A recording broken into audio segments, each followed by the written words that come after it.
Ian Bushner is a law student at the University of Chicago.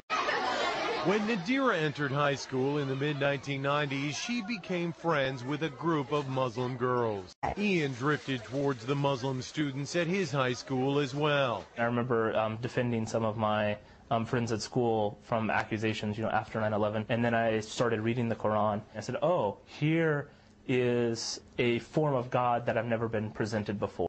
After September 11, the interest actually increased. Eventually, I realized that I was looking to the Quran for advice, for direction, and at the point that you believe that the Quran is revelation from God, then you're a Muslim. The conversion has meant many changes in their lives. Ian prays 5 times a day. You'll finish a prayer and realize, I've just screwed something up. I've done something mean to somebody. Let me go back and correct that. At some age, everyone must decide what they believe.